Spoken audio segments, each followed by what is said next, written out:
Lalu puasa, kita selang-seling tadi Ramadan, sekarang puasa. Puasa itu kata Nabi perisai, penangkis, penyelamat, pengendali. Penangkis, penyelamat, pengendali dari serangan apa? Gejolak nafsu. Rasulullah SAW bersabda kepada anak-anak muda, ya ma'syarasy syabab, man istata'a minkumul ba'ata falyatazawwaj fa innahu aqaddu lil basar wa ahsanu lil firj. Faman lam yastati' fa alayhi bis-sawm. Anak muda, kalau kamu sanggup menikah, menikah.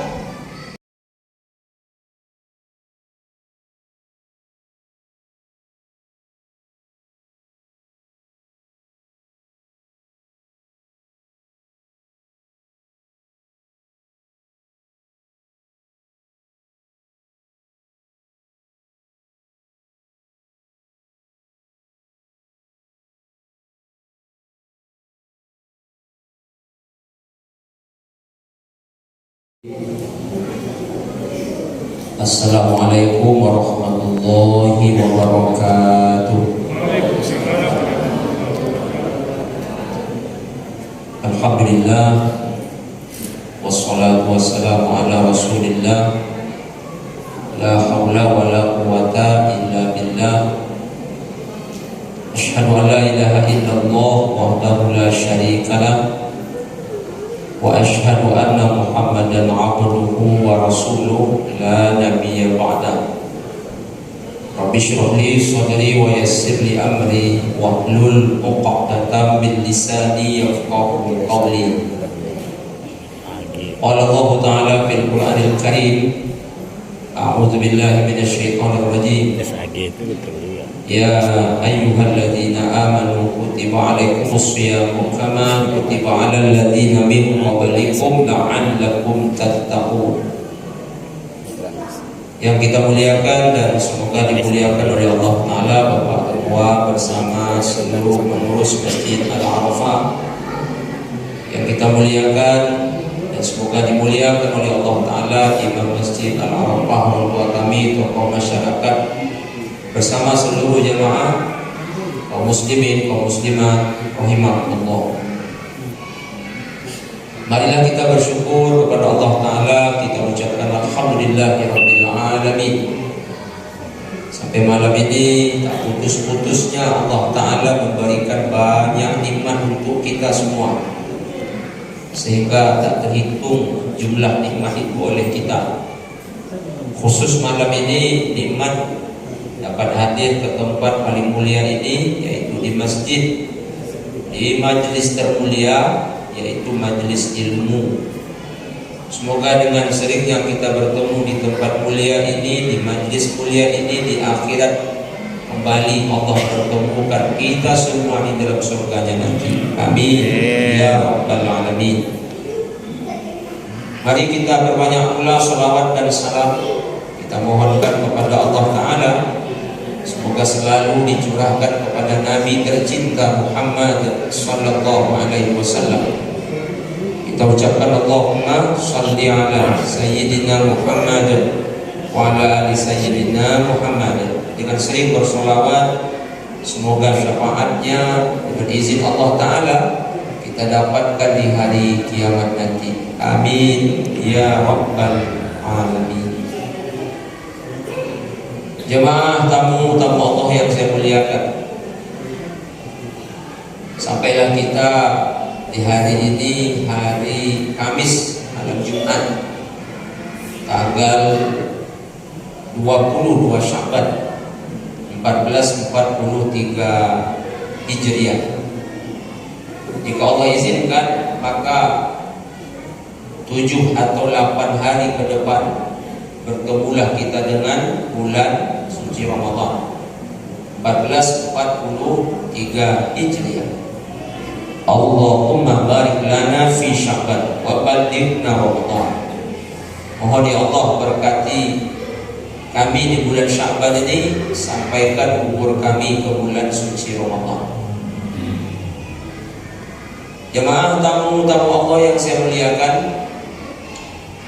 Terasa oleh kita perjalanan waktu begitu cepat, datang dan pergi saling silih berganti. Sering saya sampaikan kepada jamaah sebuah hadis Nabi bahwa perjalanan waktu yang terasa cepat ini tanda kiamat semakin dekat, semakin dekat. La taqumus sa'ah hatta yataqarrabaz zaman. Tak akan terjadi hari kiamat itu, kata Rasulullah, sampai perjalanan waktu terasa cepat, jarak waktu ke waktu terasa singkat dan dekat. Wa takunu sanah kasyahri, setahun rasa sebulan. Wa yakunu syahru kal jumu'ati, sebulan rasa seminggu. Wa takunu jumu'atu kal yaumi, seminggu rasanya seperti sehari. Wa yakunu yawmu kas-sa'ati, sehari rasanya seperti 1 jam saja. Wa takunu sa'atu qadramati binnar, 1 jam itu cepat betul. Saking cepatnya tak terasa. Baru tadi jam 18.00, sekarang 19:10. Cepat. Nabi mengibaratkan 1 jam itu bagaikan tandan kurma kering terbakar. Begitu cepat. Jemaah tamu-tamu Allah yang berbahagia. Lalu ketika kiamat datang, apa nanti yang akan kita persembahkan kepada Allah di akhirat sana? Amal soleh, ketakwaan kita kepada Allah. Makanya Allah jauh-jauh hari sudah berpesan. Pesan itu masih ada dalam Al-Quran, belum dihapus lagi. Apa bunyi pesan Allah Ta'ala? Wa tazawwadu fa inna khairaz zadi taqwa. Berbekal kamu, sebaik-baik bekal itu adalah takwa. Baik bekal dunia, terlebih-lebih bekal ke akhirat. Itulah bekal yang paling mantap. Nah, bulan Ramadan nanti kesempatan untuk mengumpulkan bekal itu sebanyak-banyaknya. Allah Ta'ala berfirman dalam surah Al-Baqarah, sangat familiar di telinga kita firman Allah ini. Al-Baqarah 183. Ya ayyuhalladzina amanu kutiba alaikumussyam kama kutiba alal ladzina min qablikum la'allakum tattaqun. Wahai orang beriman, diwajibkan kepada kalian semua berpuasa sebagaimana yang telah pernah dulu diwajibkan kepada orang-orang sebelum kalian agar kalian bertakwa. Pepatah kita orang Indonesia mengatakan, tak kenal maka tak sayang, tak sayang maka tak cinta. Maka apa maksud Pak Ustaz? Sebelum masuk ke bulan Ramadan, mari betul-betul kita kenali Ramadan. Mari betul-betul kita kenali puasa itu, sehingga setelah kenal kita sayang kepadanya. Setelah sayang, kita jatuh cinta dan sangat-sangat cinta kepadanya. Memangnya ada orang Ustaz tak mengenal Ramadan? Ada. Makanya dia tak sayang, makanya dia tak cinta. Ada orang yang tak mengenali puasa Ustaz? Ada. Karena tak kenal itulah dia tak sayang. Karena tak sayang itulah dia tak jatuh cinta. Apa buktinya? Masih banyak di bulan Ramadan umat Islam yang tak berpuasa. Enak aja dia merokok bagi. Bahkan bukan sekedar merokok, makan di pasar-pasar. Memang tak nampak mukanya, kakinya nampak. Kaki nampak. Biasanya nampak kaki tapi muka tak nampak, itu katanya hantu. Katanya orang yang pernah bertemu hantu tak ada muka Ustaz. Dan apa yang ada kaki aja. Jadi maksud Ustaz, orang yang tak puasa lalu makan tak nampak muka nampak kaki itu hantu? Ya, hantu. Kenapa mereka menjadi hantu? Karena mereka tak cinta, mereka tak sayang, berawal dari tak kenal. Dan ada pula orang yang berpuasa tapi dia tak sayang dengan puasanya. Apa maksud Ustaz? Ada orang puasa tapi tak sayang, pahala puasanya hilang dan melayang. Dia tak jaga baik-baik, dia tak cintai ibadah itu. Maka malam ini Saya mengajak diri saya sendiri terutama, supaya hanya tak pandai ceramah saja. Kemudian seluruh jemaah, mari kita kenali puasa agar kita sayang, lalu kita benar-benar jatuh cinta kepada puasa ini. Kenal, sayang dan cinta kepada Ramadan ini, sehingga nanti ketika dia pergi, dia tetap pergi, tapi kita memang berat untuk melepaskan kepergiannya. Orang-orang soleh dulu jemaah, kita orang kaji di jemaah dah tahu semua. Ketika menghadapi Ramadan mereka gembira, tapi setelah Ramadan berakhir mereka bukan sekedar bersedih, tetapi menangis. Oh, berarti sama dengan saya Ustaz. Saya akan masuk Ramadan gembira juga Ustaz. Alhamdulillah kalau sama. Lalu ketika Ramadan pergi nangis juga Ustaz. Berarti sama itu. Cuma nangis kita dengan nangis mereka beda. Mereka mengapa menangis berpisah dengan Ramadan? Karena Ramadan mereka berpesan. Mereka betul-betul cinta dan sayang sama Ramadan. Sekarang Ramadan itu pergi, berat nak berpisah. Berat. Kalau kita habis Ramadan kan nangis juga Ustaz. Cuma kita nangis karena tak bisa balik kampung. Setiap simpang dijaga polisi. Vaksin belum? Belum, balik lagi. Belum vaksin, lanjut. Itu yang kita sedihkan. Tak bebas kita nak pergi berjalan. Awak nak balik tapi tak bisa. Jemaah kaum muslimin, kaum muslimat rahimakumullah. Maka sekali lagi, mari kita kenali Ramadan, mari kita kenali puasa. Baik, saya gabungkan saja, karena waktulah yang membatasi kita. Ramadan adalah bulan di mana Allah Ta'ala membebaskan setiap hari dan malam hamba-hambanya dari neraka. Hadis riwayat Imam Ahmad, juga riwayat Al-Bazzar. Apa bunyi hadisnya? Inna lillahi fi kulli yawmin wa laylatin mutaqa'u minan nar fi syahri Ramadan. Sesungguhnya Allah Subhanahu wa Ta'ala setiap hari, setiap malam, mengapa dia memerdekakan hambanya dari neraka di bulan Ramadan. Tak ada di bulan Syawal, tak ada di bulan Zulqa'dah, tak ada di bulan Zulhijjah, tak ada di bulan Muharram, Safar, Rabiul Awal, Rabiul Akhir, Jumadil Awal, Jumadil Akhir, Rajab, Sya'ban. Hanya ada di Ramadan. Jemaah, kita sering dengar Ramadan itu dibagi 3. 10 pertama rahmat, sering kita dengar seperti ini. 10 kedua maghfirah, 10 ketiga izkum minan nar. Sebenarnya jemaah, Ramadan ini dari awal sampai akhir rahmat semua. Itu yang tepat.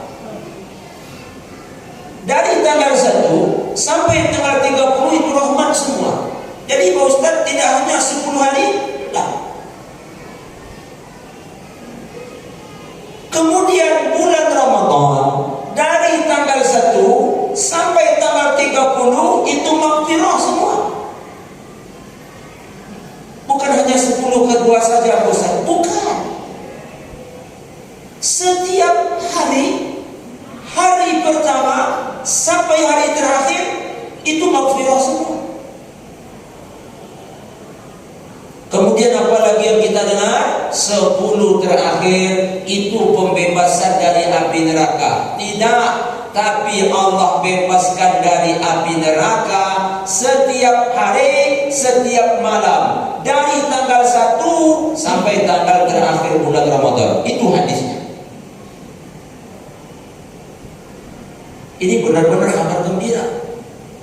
Kita mesti kenal, kita mesti sayang dengan Ramadan, kita mesti jatuh cinta. Semoga jemaah termasuk saya, siapa kita, semoga bulan Ramadan ini kita termasuk hamba-hamba yang Allah bebaskan dari api neraka. Kita mesti berharap. Jangan nanti setelah dengar ceramah ini, lalu nanti sudah isya, setelah isya pulang, awak tidak termasuk namanya. Itu pesimis. Kita mesti optimis, berhusnuzon kepada Allah, tentu diiringi dengan ibadah yang sangat luar biasa. Jemaah, saingan kita banyak. Saingan kita bukan hanya jamaah Masjid Arafah, tapi siapa saingan kita? Seluruh umat Islam yang ada di dunia. Berat memang persaingan. Tapi jangan putus asa, jangan menyerah, jangan tidak berjuang, jangan sampai tidak bersemangat, tetapi teruslah berjuang, teruslah bersemangat. Untung-untung siapa kita? Termasuk yang Allah bebaskan dari api neraka. Ada setiap hari, ada setiap malam. Sekali lagi semoga kita termasuk jemaah. Kaum muslimin, ini bebas dari neraka. Ada umpamanya jemaah orang itu berkasus, kasusnya kasus pidana. Singkat cerita, ditangkap oleh Pak Polisi. Kemudian diantar ke jaksa. Kemudian sidang. Apa vonis buat si pelaku pidana tadi? Penjara 10 tahun. Itu jemaah sedihnya ini. Membuat dia menjadi iba. Apa sebab? Masuk penjara. Padahal kalau dia masuk penjara, dia masih bisa makan dalam penjara. Dia masih bisa tidur. Dia masih bisa. Mengapa? Berolahraga. Dia masih bisa mandi. Mungkin masih bisa dijenguk oleh anggota keluarganya. Tapi dia tetap bersedih ketika divonis masuk penjara 10 tahun. Lalu jemaah dia usaha untuk banding. Begitu naik ke tingkat banding Pak Haji, alhamdulillah dapat pengurangan waktu tahanan menjadi 5 tahun. Apa yang dirasakan oleh orang ini? Bahagia. Dari 10 tinggal 5. Tapi dia berusaha lagi jemaah naik ke PK. Kaum muslimin, kaum muslimat, begitu diajukan PK, apa kata majelis hakim tingkat PK? Bebas. Tak jadi masuk penjara. Terbayangkah oleh jemaah senangnya hati orang ini? Dia bahagia, dia senang. Apa sebab? Bebas dari penjara. Padahal tadi saya katakan di dalam penjara itu dia masih bisa makan, dia masih bisa minum, dia masih bisa berolahraga. Ini neraka jemaah. Kan di neraka bisa minum juga usah. Memang. Tapi apa minumnya? Wa iyastaghisu yughasu bima'in kalmuhli yashmil wujuh. Al-Kahfi yang kita baca setiap malam dan siang Jumat. Ketika kita minta minum, Allah kasih minum. Tapi apa minumannya? Air yang mendidih. Begitu diminum rontok wajah kita. Minum juga. Apa minum kita? Nanah, darah. Begitu diminum, putus usus kita. Pak Ustaz, ya, dalam neraka juga makan Ustaz. Betul, tapi buahnya buah zakum, macam kepala setan. Buah zakum, jangankan dimakan, dilempar satu buah zakum ke dunia, dunia hancur karena buah zakum tersebut. Bayangkan kalau itu buah kita makan. Kalau kita benar-benar berpuasa, puasa kita betul-betul karena Allah Subhanahu wa taala, bebas kita dari siksaan yang seperti ini. Apa tidak lebih bahagia kita? Apa tidak lebih senang kita? Maka untuk itu kita berusaha. Apa usaha kita? Semoga termasuklah hendaknya kita yang dibebaskan oleh Allah Ta'ala dari gejolak panasnya api neraka. Amin ya Rabbal.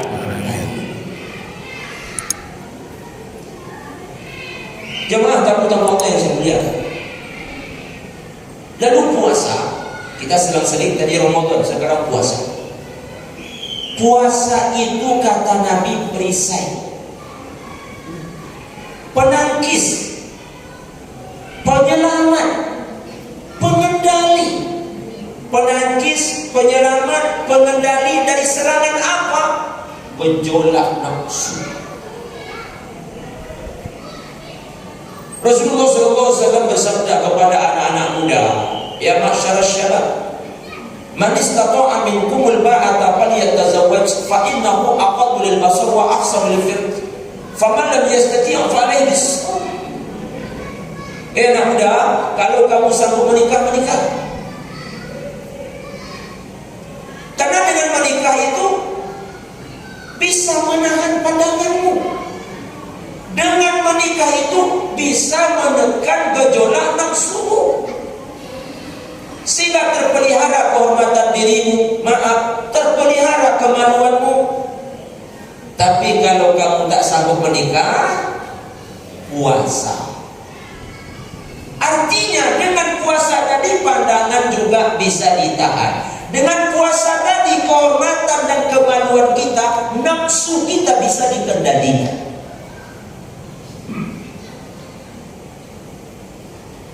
Jamaah tamu-tamu Allah yang saya muliakan, nafsu ini sebenarnya tak jelek. Dia makhluk ciptaan Allah Ta'ala. Nafsu ini punya kecenderungan. Kalau kecenderungannya baik, terpuji. Tapi kalau kecenderungannya buruk, ini kaum muslimin, kaum muslimat tercela.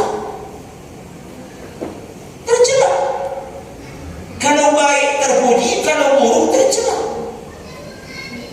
Kalaulah tanpa nafsu, tak berlangsung kehidupan ini.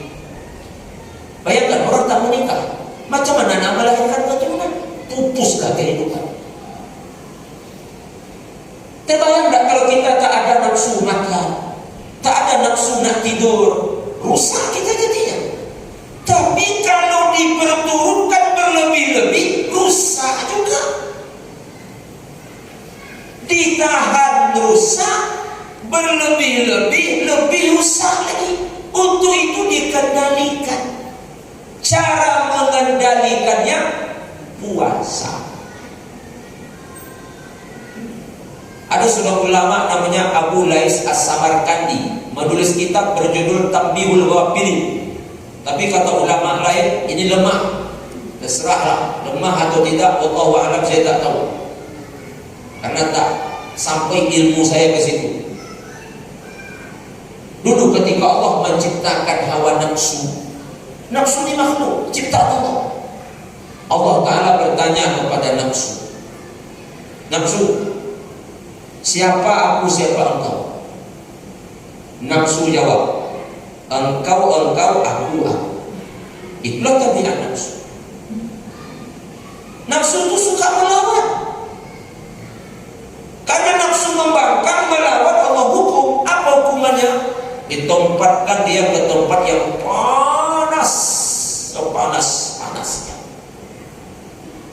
Setelah itu jemaah, Allah keluarkan dia dari tempat panas tadi. Kembali Allah bertanya kepada nafsu, nafsu, siapa engkau, siapa aku? Nafsu jawab, engkau, aku. Allah hukum lagi. Apa hukumannya? Allah tempatkan dia ke tempat yang paling dingin, sedingin-dinginnya. Lalu Allah keluarkan lagi. Allah tanya lagi, nafsu, siapa engkau, siapa aku? Dia jawab, aku, engkau. Allah hukum sekarang nafsu. Apa hukumannya? Allah tak kasih makan itu nafsu. Allah tak kasih minum itu nafsu. Sehingga nafsu haus, sehingga nafsu lapar, hausnya, lapar selapar-lapar Lalu Allah Subhanahu wa ta'ala panggil lagi nafsu. Allah bertanya, nafsu, siapa engkau, siapa aku? Nafsu jawab, engkau Rabbku, aku Tuhan, aku hamba. Nafsu takluk kepada lapar dan haus. Itulah puasa. Puasa ibadah yang paling efektif dan efisien untuk mengendalikan nafsu. Karena tak bisa tidak, makan dan minum adalah kendaraan tempat menumpangnya nafsu. Kalau berlebih-lebih tak boleh. Maka dengan cara sedemikian rupa Allah aturlah makan dan minum tadi lewat puasa. Jemaah, kita ni kalau lapar, kita ni kalau haus, ibadahnya lebih khusyuk ketimbang kenyang. Orang lapar lebih lembut hatinya dibandingkan orang kenyang. Makanya kita disuruh berlapar-lapar agar apa? Lembut hati, sehingga dengan puasa kita mau berbagi.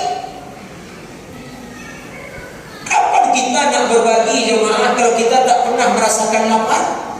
Kenyang terus. Lalu Allah suruh kita puasa, akhirnya kita lapar. Oh, beginilah kawan-kawan saya yang tak makan-makan.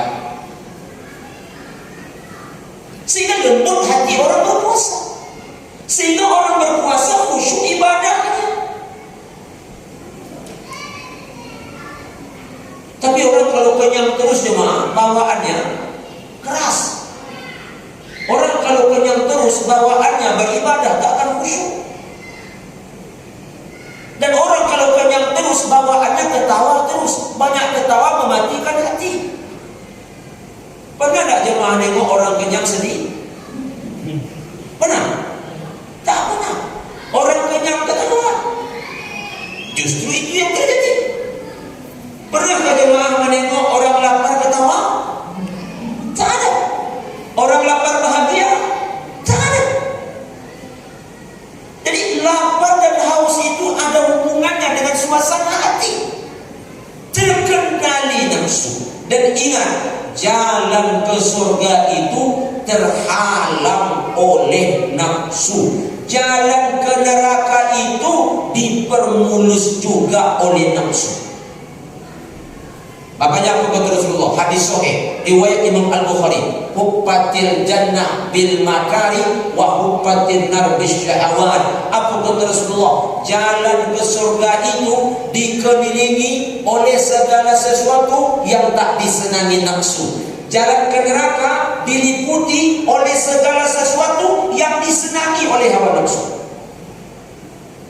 Jadi yang menghalang jalan ke surga, nafsu. Yang memperlebar dan mempermulus jalan kita ke neraka, nafsu. Dalam hadis riwayat Imam Tirmizi, panjang hadisnya, jemaah sudah dengar hadis ini. Saya yakin Allah ciptakanlah surga. Lalu setelah Allah ciptakan surga, Allah panggil malaikat. Malaikat, kau tengok surga. Pergilah malaikat menengok surga. Cantik surga tu jemaah. Lalu apa kata malaikat? Ya Allah, kalau begitulah surga, jangankan melihat, mendengarnya saja, nak ke sana orang semuanya.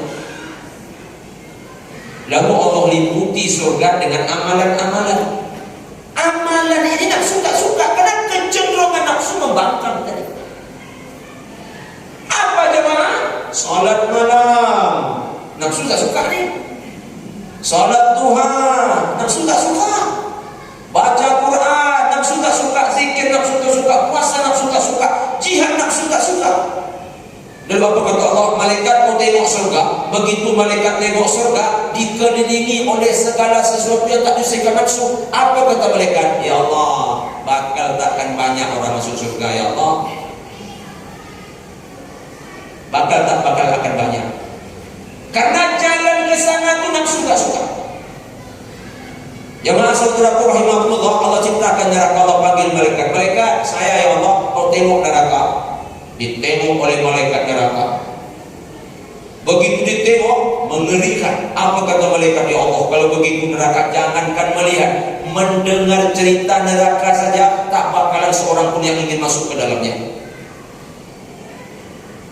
Tapi Allah liputi setelah itu neraka dengan yang disenangi nafsu. Tidur nafsu suka. Kaum muslimin, kaum muslimat, jalan-jalan yang tak ada tentu arah, buang-buang waktu, nafsu suka. Pokoknya yang lawa-lawa, yang bermaksiat itu nafsu suka.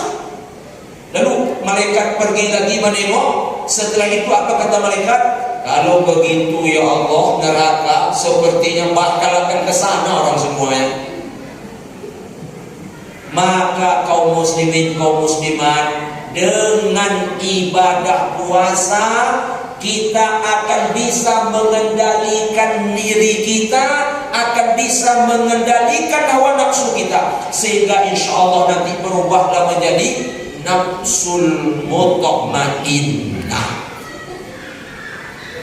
Kalau nafsu amarah dia yang menguasai kita, kalau nafsu mutmainnah kita yang menguasai dia. Manusia selamat kalau dia menguasai nafsu, tak selamat kalau sebaliknya nafsu yang menguasai dia. Memangnya mengapa Ustaz kalau nafsu mutmainnah? Oh, mesra panggilan Allah Ta'ala. Kita semua hafal ayatnya. Ya ayyatuhan nafsul mutmainnah, irji'i ila rabbiki radiyatan mardiyah, fadkhuli fi ibadi wadkhuli jannati. Allah undang kita untuk datang kemana? Ke surganya. Allah akui kita sebagai siapa? Sebagai hambanya. Allah akui kita. Siapa kita? Hamba yang ridho kepadanya dan dia ridho kepada kita. Kepada siapa ini? Orang yang menguasai nafsunya, bukan orang yang dikuasai oleh nafsunya. Itulah puasa. Balik lagi ke Ramadan. Kita sedang selimpah. Yang berikut, apa itu Ramadan Ustaz? Saya nak kenal dengan dia supaya saya cinta dan sayang kepadanya. Ramadan adalah bulan di mana doa-doa kita diijabah. Hadisnya Ustaz, wa inna li kulli muslimin minhum da'watun yad'u biha fayustajabu lahu. Setiap muslim lalu mereka punya doa, lalu berdoa mereka di bulan Ramadan, kecuali Allah akan kabulkan doa mereka. Kita tambah sedikit lagi jemaah. Bahkan dalam hadis yang lain apa kata Rasulullah? Inna lis-shaim inda fitrihi la da'watun ma'thurah. Orang yang berpuasa lalu mereka akan berbuka, maka doa mereka itu tak ditolak oleh Allah Ta'ala. Makanya saya pesankan sama ibu-ibu, sama bapak-bapak juga di bulan Ramadan nanti, kalau dapat jam 18.00 itu, udahlah, jangan di dapur juga lagi. Ibu dah mandi, suami dah mandi, anak-anak dah mandi. Itu di mana kita Ustaz? Duduk dekat meja akan berbuka. Mengapa Ustaz? Menengok berbuka tu jangan ditengok. Berdoa, buat-buatkan doa tu. Dia dengar sama istri dan anak-anak. Ya Allah, aku sayang sama istriku ni, ya Allah. Cuma dia tak pelawar sikit, ya Allah. Minta Allah. Mohonlah ya Allah baikkan akhlaknya, jadikan dia istri yang solehah. Istri kita insya Allah akan baca amin. Tak mungkin dia bilang kata aduh ya Allah tu fitnah. Tak mungkin. Sore besok ganti-ganti berdoa, istri pula berdoa. Saya tak bergurau ni serius. Ya Allah Tuhanku, suami yang betul ya Allah. Marah betul jadi orang ya Allah. Mohon gegara puasa ni sabarlah dia hendaknya. Pasti suami ibu akan bilang amin. Tak mungkin dia bilang balas dendam namanya ya Allah. Tak mungkin itu. Doakan anak-anak kita, manfaatkan waktu akan berbuka itu dengan doa. Itu saat doa kita tak ditolak oleh Allah Subhanahu wa taala. Ini ibu-ibu udah jam 18:20 masih merebus bakwan juga. Kenapa direbus-rebus? Ibu kita tuh yang suruh. Karena minyak goreng susah, rebus saja katanya. Agar ibu nanti bulan Ramadan itu bakwan, risoles, bakso rebus saja semua. Minyak susah sekarang begitu ibu ini. Sampai pula ke sana kan gitu. Baik Bapak Ibu, waktu juga yang memisahkan kita. Semoga Bapak Ibu berbadan sehat semua, iman yang kuat, ibadah yang semangat. Ya kalau udah mantap dua tuh, iman sehat, badan sehat, insya Allah ibadah semangat. Tapi kalau salah satunya sakit, agak terganggu ibadah. Yang paling bahaya, dua-duanya sakit. Ini bahaya. Baik, terima kasih atas perhatian. Mohon maaf banyak kekurangan. Bapak Ibu jemaah, kita akan memasuki bulan suci Ramadan. Sekali lagi mohon maaf. Tadi dapat pula cedera mata, alhamdulillah. Semoga bisa dimanfaatkan selama bulan suci Ramadan nanti. Terima kasih sekali lagi atas perhatian. Kita tutup dengan doa kafaratul majelis. Subhanakallahumma rabbana wa bihamdika asyhadu an la ilaha illa anta astaghfiruka wa atubu ilaik. Billahi taufiq wal hidayah. Wassalamualaikum warahmatullahi wabarakatuh.